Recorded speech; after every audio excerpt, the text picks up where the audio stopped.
Ça fait un peu la loose, cette façon de... Le mec, il sait pas ce qu'il veut, quoi. Attends, excusez-moi, je vérifie que ma femme est bien sagement à la maison. Capable de perdre son mot de passe, cette gourdasse. Alors, attendez. Voilà, ça c'est réglé.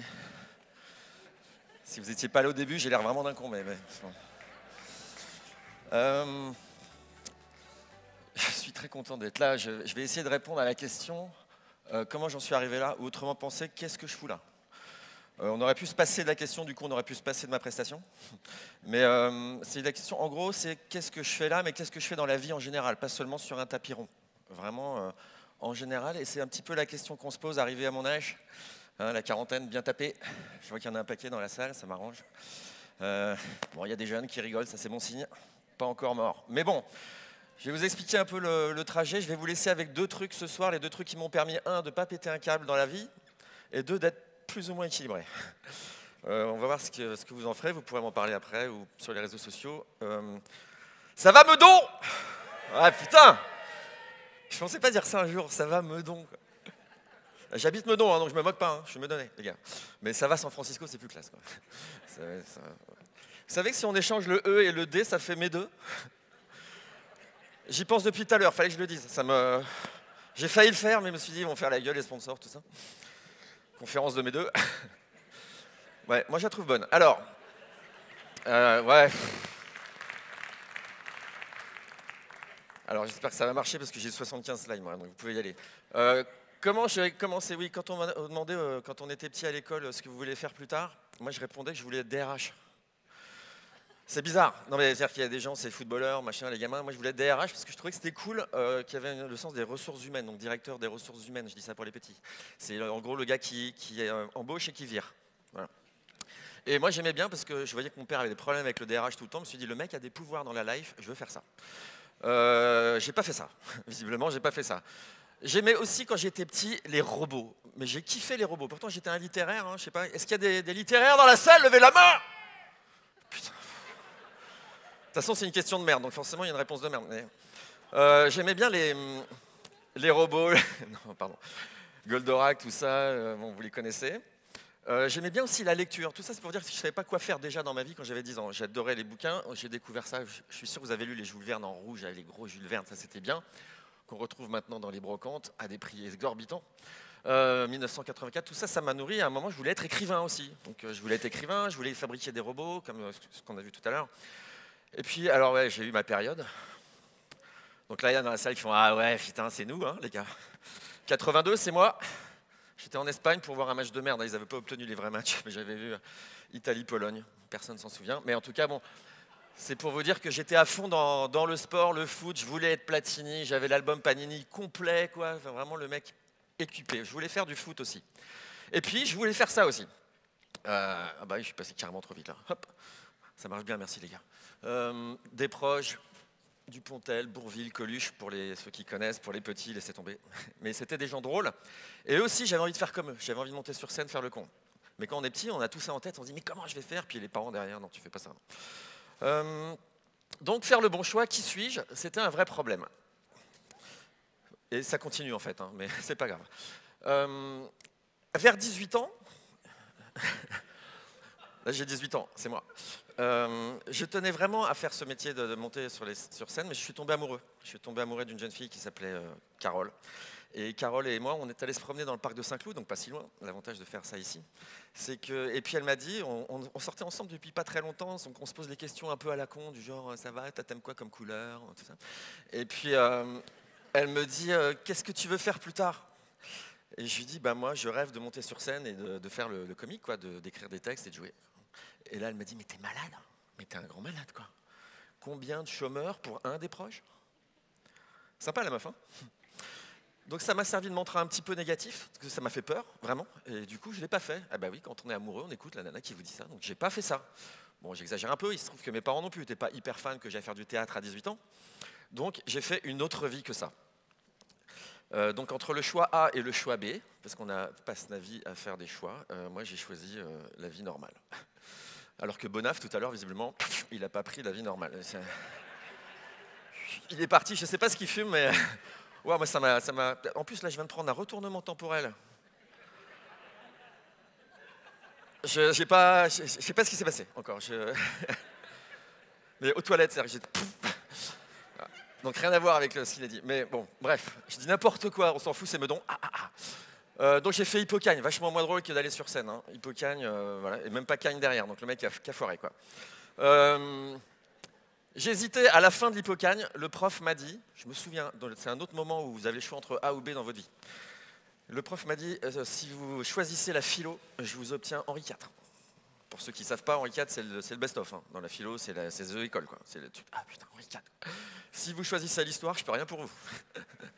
Bon, donc comme l'a dit Mich Mich, ça passe mieux quand c'est Bonaf. Hein. Moi, je suis un peu coincé, moi, quand je dis Mich Mich. Donc j'ai choisi l'histoire, donc j'ai foiré encore une fois le bon choix. Hein. Le prof m'a dit, bon, bah, désolé pour vous. Donc je suis allé à Nanterre. Donc pour ceux qui connaissent, c'est un petit peu égal aller au chômage.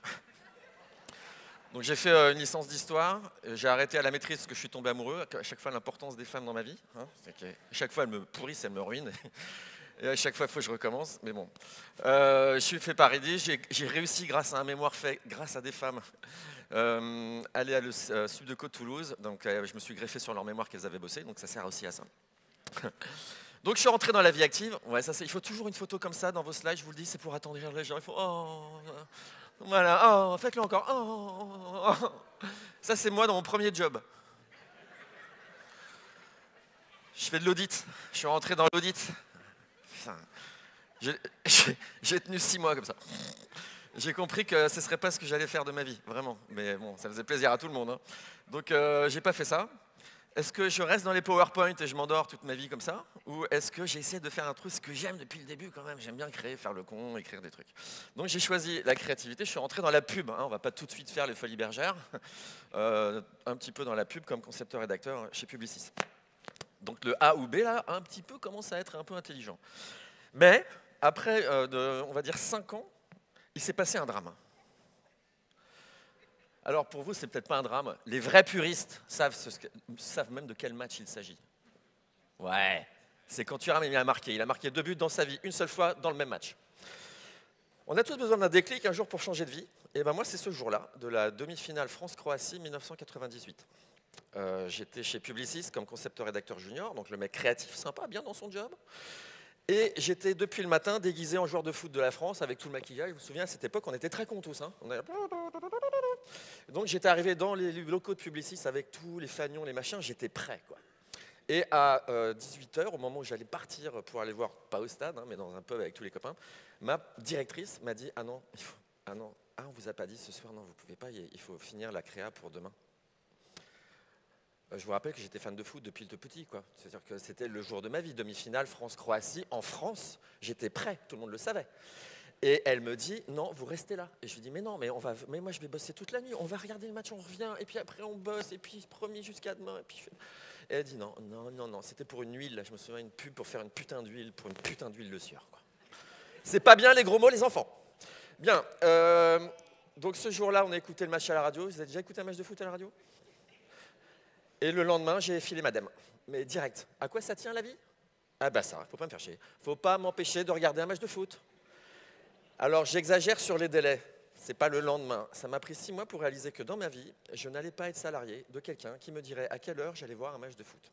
Plus généralement, on n'a qu'une seule vie et j'ai pas l'intention qu'on me dise quoi faire. C'était un premier virage. Donc c'est là où j'ai décidé d'arrêter d'être salarié, donc finalement il y a 20 ans, ça fait un anniversaire, et pour devenir entrepreneur, j'ai créé une agence de com, CDS, qui existe toujours, c'est une agence de com responsable, et je suis plus dedans. Et puis Sismic, ça c'est la start-up qui a foiré aux États-Unis. Et oui, on peut faire des aventures et qui ne marchent pas. J'en ai un paquet, on va y revenir.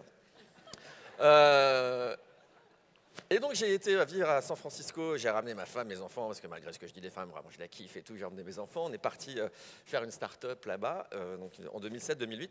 Bon feeling, hein, 2007-2008 à San Francisco, donc la crise mondiale.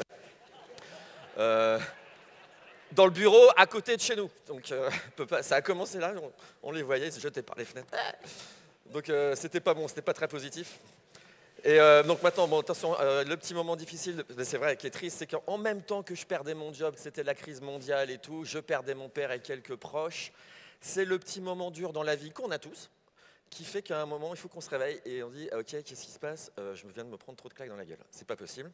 C'était un peu ma tête, ça, à ce moment-là. Trop de trucs, trop compliqué à gérer. Qui suis-je? Où vais-je? Là, j'ai 28 ans, non, 38. Ah oui, ça filoche. 28.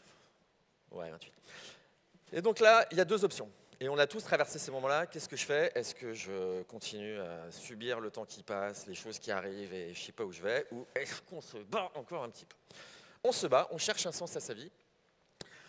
Et le problème, c'est que comme j'ai fait tout ça et que depuis le début, j'ai envie de faire tout en même temps, j'hésite entre tous mes aspects de moi. Premier aspect, j'ai un petit côté colibri. Un petit côté Pierre Rabhi, sobriété heureuse. Je crois parfois qu'on peut changer le monde. Pas longtemps, mais je crois quand même. Ça me fait un peu chier après, parce qu'il faut faire des trucs. Mais j'aime bien Pierre Rabhi, j'aime bien ce côté. Parfois, je me dis, je vais faire de la permaculture. Je sais pas, faire des trucs bien, quoi. On pourra en parler ensemble, parce que on ira au Central. J'ai l'impression que c'est The Place to Go.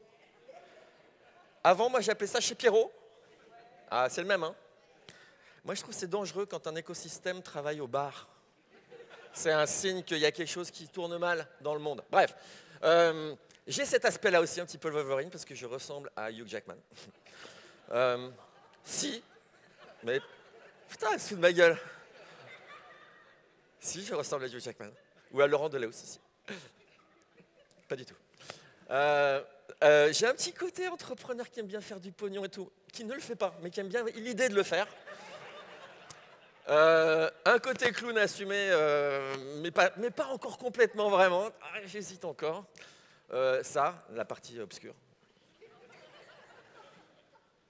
If you're good at something, don't do it for free.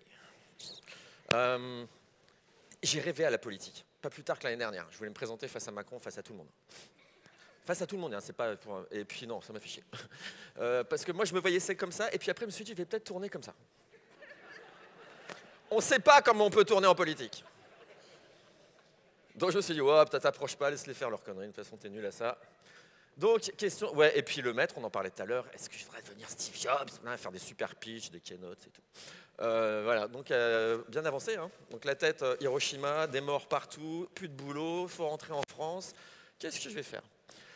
Eh bien, j'ai trouvé une méthode, et c'est une vraie méthode que j'ai inventée et que je vous soumets. Certains la feront, certains ne la feront pas, et rigolons dans mon dos. J'ai appelé ça la ligne des fiertés. Mais vraiment, c'est une vraie, là, j'arrête de déconner. J'étais au bord du burn-out, de la crise, de la dépression, tout ce que vous voulez. Je n'ai pas donné de nom là-dessus, je ne suis pas allé voir un psy, mais j'étais pas bien. Et je me suis dit, il y en a marre de se dévaloriser, il y en a marre de subir. De quoi tu as été fier dans ta vie?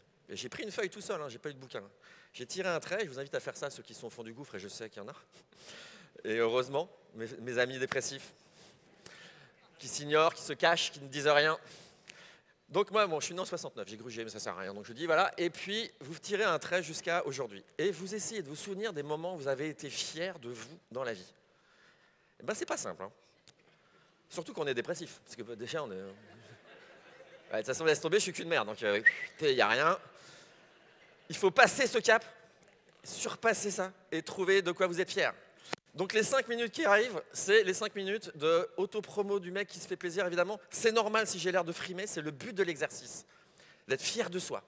Et j'ai cherché, et le premier truc qui m'est revenu, contrôle général de français, en 5e donc, où j'avais été représenter l'école. Voilà, première fierté, représenter l'école. Mais ouais, mon pote! J'ai eu une note de merde. Ah, j'ai bien représenté l'école, tu m'étonnes. Mais c'est pas grave. Hey, c'était à Passy-Buzinval, je les ai plombés, les gars. Pim, pim. Il y en a qui étaient à Passy? Putain. On est 3, ok, les mecs. J'ai trouvé un autre truc. Alors là, ça paraît bizarre, mais toujours en 5e, il y a un mec qui m'a volé ma dissertation. Je vous explique. On préparait la dissertation toute la semaine sur un brouillon, et le vendredi, on la faisait sur le devoir sur table, ça s'appelait. On avait le droit de venir avec son brouillon. Et le jeudi soir, un mec me gaule mon brouillon. Ouais, il y a des anecdotes plus fortes dans un TED ou dans un mode. Le mec me gaule mon brouillon. Et donc, je me retrouve le vendredi, j'ai deux options. Soit je réinvente n'importe quoi, ou alors je fais le commentaire de texte des losers. C'est le truc, tiens, c'est ce que tu fais quand tu ne sais pas. Soit je essaie de refaire mon brouillon dans ma tête. Et je prends cette option, en me disant peut-être que ce sera cool. Et on fait la devoir, et une semaine après, le mec rend les copies, donc le frère, il rend tout le monde, sauf 2 copies, évidemment. Et il dit, là, on a un petit problème. Il y a 2 copies identiques. Et l'autre s'est mis à pleurer tout de suite. Il n'y a pas eu de procès, hein, on est en 5e, hein, les mecs. Ce sentiment de fierté que j'ai eu de gagner le procès quand même, tu vois. J'étais là. Je vous l'avais dit, vous m'avez pas cru. Et il se trouve que le mec, c'était le petit-fils d'un écrivain célèbre, dont j'ai juré de taire le nom. Parce qu'il est à mon âge, forcément. Donc ça se trouve, il dit à ses enfants, tu copies pas, tu triches pas. Culé de Barjavel, pardon. Pardon, oh pardon. Non.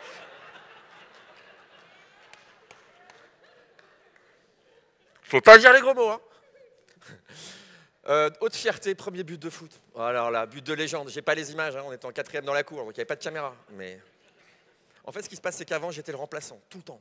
J'ai toujours été le remplaçant. Vous savez, le petit garçon dans les films américains qui vient avec tous ses habits neufs et tout, qui joue jamais, qui pleure. C'était moi. Et le jour de ce jour-là, en revanche, il y avait eu 3 malades, genre une gastro dans toute la classe. Ils ne pouvaient pas faire autrement que me faire jouer moi. Je suis rentré sur le terrain, bim, direct dans la Lulu, quoi. Ceux qui jouent au foot savent. Grosse fierté, grosse fierté. Bon, je vais aller plus vite. Bac français, j'ai déchiré sa race. Quand j'ai pécho Katia T, énorme fierté. 3 ans de travail. Du vrai harcèlement, mais là, mais du vrai, pas des trucs de la téloche, hein. Le truc avec les fleurs et tout, quoi. Pareil, derrière, une catastrophe. Mais je l'ai pécho, donc ça compte. Fierté, je vous ai dit, vous notez tout, il y a de tout là, hein. Bon, à l'armée, je vous passe, mais il y avait un sergent-chef qui était le seul mec qui avait été sympa avec moi à l'armée, qui est venu me voir un jour en pleurant en disant j'arrive pas à faire mon devoir et tout. J'ai dit vas-y, file mon devoir. Et il a pu passer de grade alors que tous les autres avaient été méchants. Et bah, c'était une vraie fierté de se dire tiens, le mec qui a été poli, tu peux lui rendre service, ça a un sens dans la vie, si t'es gentil, il te repart un petit truc qui est sympa dans ta life. Voilà, grosse fierté. Mariage et enfant, grosse fierté. Ça, je mets ça parce que ma femme voit mes slides. Donc, je suis obligé. Blog, quand j'ai ouvert un blog, 2004, à l'époque, personne n'ouvrait des blogs. Hein. Même mes amis disaient tu parles avec des inconnus, quoi. Ok. Bonjour America, c'est un show que j'ai fait en anglais sur Internet avant que YouTube arrive, messieurs, dames. Visionnaire ou pas? Moins visionnaire, c'est le mec qui arrête la vidéo quand YouTube arrive. La classe ou pas? J'y crois pas, ce truc. YouTube. Bon, le 20-20h, c'est une émission de télé, j'ai bien aimé la faire. Donc j'étais content, c'était sur France 5. Peut-être qu'il y en a 2 qui l'ont vu. Ok. C'est pourquoi l'émission n'a pas duré. Parce que vous n'êtes même pas 2 à l'avoir vue. Donc ça, c'est emmerdant. TEDx Paris, un peu dans le style, mais c'est vrai que c'est la famille. C'est des gens que je connais bien et j'en ai fait plusieurs. Et c'était une vraie fierté. Et c'est surtout là que je me suis dit, il faut peut-être que je fasse autre chose. Et bref, je vous allez dire, j'y arrive. Et là, vous regardez ça. Oui, il y a des petits points verts. Parce qu'une fois que vous avez toutes vos fiertés, ok, super, bon, t'es content. Déjà, ça fait du bien de faire tout ça. Et puis tu dis, ok, qu'est-ce qui se passe avec ça? Et j'ai réalisé, en fait, que les choses qui m'avaient rendu fier dans la vie, eh ben, 8 sur 11, elles étaient liées à l'écriture. Avant, non mais ça paraît con, surtout quand tu es auteur, mais on est capable de faire tout un tas de trucs dans sa vie à l'inverse de ce qu'on sait faire vraiment. Aller faire des défis qu'on relève parce qu'on se dit ça c'est chouette, ou ça sonne bien, ou je sais pas quoi, pour quel motif. Et on est capable de s'éloigner toute sa vie de ce qu'on est vraiment. Et j'ai réalisé qu'en fait, les moments où j'étais fier de moi, c'est quand j'écrivais. J'ai réalisé ça à 40 ans, quoi. J'aurais pu peut-être le faire avant, mais je sais que dans ça, il y a des gens qui ne savent toujours pas ce qu'ils veulent vraiment faire, ça se passe mal dans leur taf, ils ont foiré leur boîte ou j'en sais rien, et qui se disent « Ok, c'est quoi la prochaine aventure ?» Et moi, j'ai fait ça et je me suis dit « Ok, et ben ça, c'est une piste de réflexion, tu vas peut-être arrêter de faire des trucs où tu n'es pas bon et tu vas faire des trucs où tu es fier. » Et il se trouve qu'après, j'ai croisé sur mon parcours. Encore une fois, ce n'est pas pour vous raconter ma vie, elle est partout, on échangera ensemble, mais c'est pour vous montrer que si vous faites la même chose, j'ai réalisé qu'à chaque fois que j'étais sorti de mes fiertés et de mon expertise, ça avait foiré, quoi. Mais vraiment mathématiquement. C'est-à-dire que chez Bossard, le conseil, j'écrivais pas, je me faisais chier, je dormais, vous avez vu. Publiciste, j'étais concepteur-rédacteur, je m'éclatais, c'était génial, à part ce petit épisode footballistique. L'agence de com CDS, j'étais directeur de création, je m'éclatais, on créait, on écrivait, c'était le kiff. 20 Entertainment, de petite boîte de prod que j'ai eu 1 an, mais ça c'est anecdotique. Sismic, j'écrivais pas, c'était une start-up à San Francisco, et l'OTP, une autre start-up. Story Circus, c'est ma boîte de prod actuelle, où j'écris moins en ce moment, mais sur lesquelles je suis auteur et créatif. Il y en a peut-être qui connaissent les recettes pompettes. Ouais, c'est un peu nous, quoi. En prod exé. Bon, bref. En tout cas, ce qui est incroyable, c'est de se dire, on peut faire toute sa vie à faire des trucs qu'on ne sait pas faire, d'autres qu'on sait faire, et réaliser en regardant en arrière qu'il y a une corrélation directe entre ce que je sais faire et quand ça marche. Oui, je sais, ça paraît bête, mais ça aide. Donc, j'ai décidé de me concentrer sur l'écriture et d'arrêter tout le reste. Et je suis revenu à mon petit rêve de départ, en disant quand même, maintenant j'ai 40 ans, c'est le moment de... Pourquoi je me suis arrêté à 18 ans je voulais faire du théâtre. Et donc je me suis mis à écrire un spectacle. Le soir, en dehors du travail, hein, le soir, discrètement, sans le dire à personne. J'ai écrit un spectacle, un one-man show, c'était il y a 5 ans, dans mon coin, sans rien dire à personne. Et j'ai demandé à mes associés de changer un peu la donne, et j'ai supprimé de ma vie tout ça. En même temps que j'écrivais, j'ai supprimé tout ce qui me rendait des plaques, du psoriasis, des étouffements, des trucs. Et je vous assure le bien que ça fait. Mais faites-le une fois dans votre vie, dégagez ça, quoi, si vous pouvez, si vous pouvez. Donc stop à ça. J'ai laissé la présidence de ma boîte de prod à mes associés en disant les gars, je ne veux plus faire tout ça. J'ai diminué mes parts volontairement, ce qui est généreux de ma part, je tiens à le dire. Et puis j'ai arrêté de bosser carrément avec eux. J'ai dit maintenant je vais me concentrer sur le théâtre pendant au moins 2-3 ans. Et ils ont dit ok, parce que c'est des super mecs. Donc conséquence opérationnelle, je ne suis pas en train de juste vous raconter la life en disant le mec il tire un trait puis après il s'en va et puis il raconte ça. Non, non, opérationnel. Maintenant j'écris, je fais rien d'autre. Et je suis allé voir elle, que vous connaissez, j'imagine. Je l'avais juste rencontrée 10 minutes dans ma vie. Hein. Ce n'était pas une super copine. J'avais vu 10 minutes, mais elle m'avait scotché par sa gentillesse, sa générosité, sa ponctualité, son professionnalisme. Je m'étais dit, cette nana-là, il faut qu'elle m'aide. Parce que de toute façon, à 40 ans, je vais me lancer dans le théâtre, je vais dans le mur, direct, tout seul. Et je suis allé la voir. Et déjà, elle est gentille d'accepter de me voir. Et je lui ai dit, voilà, je voudrais monter sur scène. Je sais, je suis un peu vieux, j'ai 40 ans, mais bon, putain, merde, je voudrais le faire, quoi. J'ai un texte, est-ce que vous pouvez au moins le lire, Madame Larocque? Et elle m'a dit, ok, je reviens vers vous. Le je reviens vers vous, on l'a tous connu. Hein. Tu repars, c'est ok, c'est mort. Et maintenant, elle est revenue vers moi une semaine après, via un texto, elle m'a dit, écoutez, je veux la faire courte, j'ai adoré, voyons-nous. À 40 ans, quand il y a Michel Larocque, que vous aimez ou vous n'aimez pas ce qu'elle fait, qui vous dit, ok, voyons-nous. Oui, je ne vous ai pas dit, je voulais qu'elle me mette en scène. Carrément. J'avais vu sur Wikipédia qu'elle n'avait jamais mis en scène personne. Et je lui ai dit, je trouve ça dommage, Madame Larocque. Faites-le sur moi, testez-vous, testez-vous. Ouais, il a l'air. Bon, elle s'est testée, elle a accepté, donc elle a accepté de me mettre en scène. Vous vous rendez, vous passez d'un rêve de gosse de 18 ans à Michel Larocque qui vous accepte de vous mettre en scène et tout ce qui va avec, puisqu'elle m'a ouvert les théâtres, la prod, du coup les télés, parce qu'elle venait avec moi, elle était gentille en plus, sans jamais parler une fois d'argent, donc juste par je sais pas quoi. Ce que j'espère pas. En tout cas, merci Michel. Et puis voilà, donc je me suis retrouvé à 40 ans au théâtre à jouer cette petite pièce, la Comédie des Trois Bornes et au point virgule, mise en scène par Michel Larocque. Je peux vous assurer, quand vous avez vécu tout ça, interrogez sur votre vie, tous les petits drames humains, tous ces renoncements, ces trucs que vous réalisez que vous êtes fait un peu pour un truc et que vous le faites et que ça marche, mais le kiff. Bon, c'est pas fini encore, hein, c'est pas réglé, vous allez voir. J'ai joué une deuxième pièce derrière. La première était un peu douloureuse, elle parlait que de la mort. Donc, comme en plus les gens mouraient autour de moi, je me suis dit peut-être que je fous la poisse à mes propres morts. Non, c'est vrai. Et puis j'ai joué une deuxième pièce. Très bien. Et je me suis éclaté pendant 4 ans. 2 pièces qui ont marché. J'ai jamais annulé un soir, ce qui est un record à Paris, je peux vous le dire. Il y a 900 pièces en même temps, je vous dis ça pour info. Et je me suis arrêté en me disant, ok, mais pourquoi je fais ça? C'est bien de faire le malin, hein, à 44 ans. Mais votre femme vous regarde un peu de travers. Vos enfants, je ne vous en parle pas. J'ai pas trouvé d'autres photos, je voulais pas les mettre. Bon. Mais et moi, je me disais, ok, c'est bien, tu réalises le truc, tu réalises un défi, mais pourquoi tu fais ça? Pourquoi tu fais ça? C'est quoi ton truc final, ultime? Et j'ai trouvé un deuxième test. Et je vais vous le donner. Vous en ferez ce que vous voulez. Je sais qu'il y en a un ou deux qui le feront et ça me suffit, on va y revenir. Vous prendrez une feuille et vous écrirez sur la feuille ce qui est essentiel pour moi, c'est 3 petits points. Ça, je ne l'ai pas inventé, hein, je l'ai gaulé chez un ricain. Et vous notez 10 trucs qui sont essentiels pour vous dans la vie. 10. Et c'est déjà pas simple à faire. Il y en a que vous retrouverez dans vos listes à vous, hein. Mais c'est votre liste, hein, vous ne prenez pas ma liste. Vous avez compris la méthode. Et une fois que vous avez fait ça, vous comparez le 1 et le 2 et vous barrez celui qui est moins important que l'autre. Si vous barrez celui qui est moins important que l'autre. Il en reste donc un qui est tout seul et vous le comparez au troisième. Et ainsi de suite.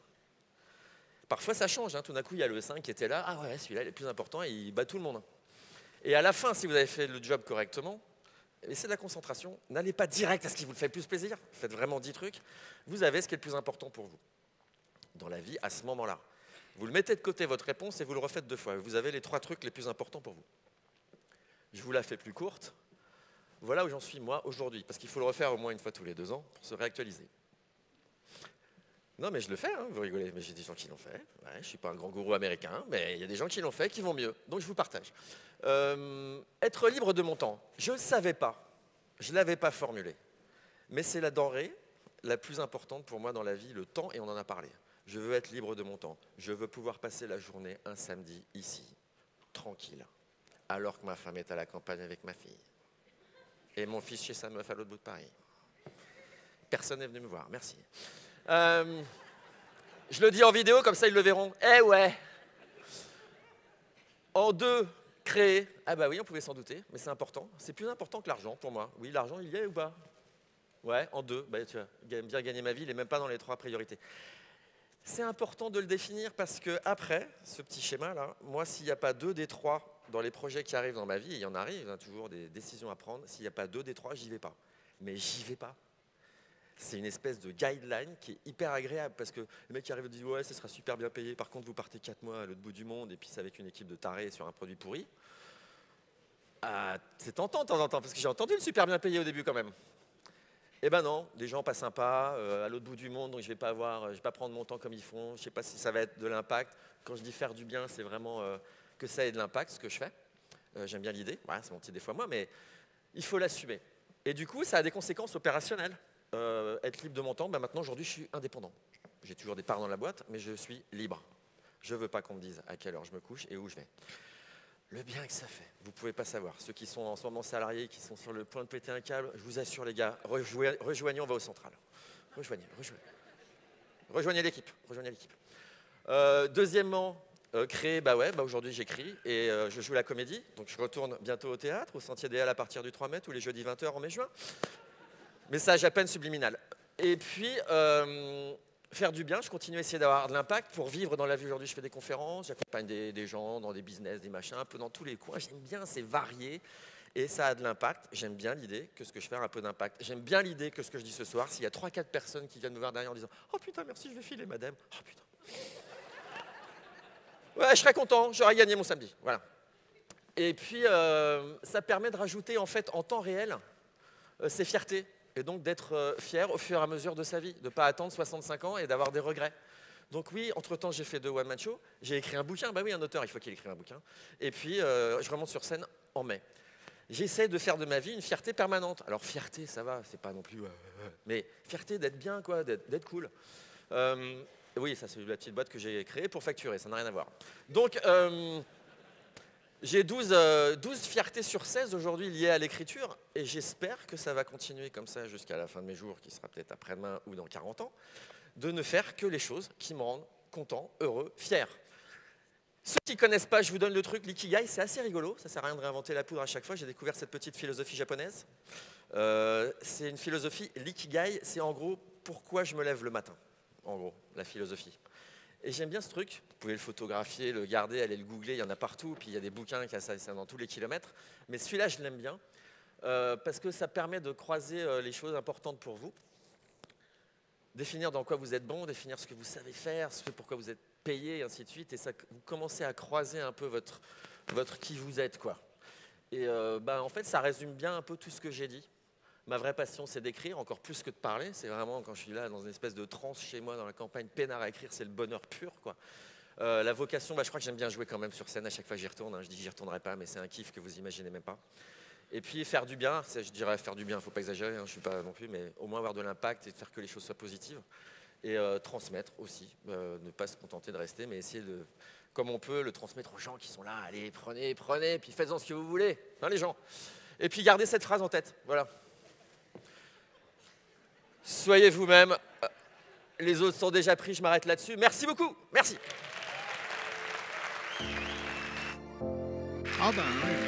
You saying this hopeless that I should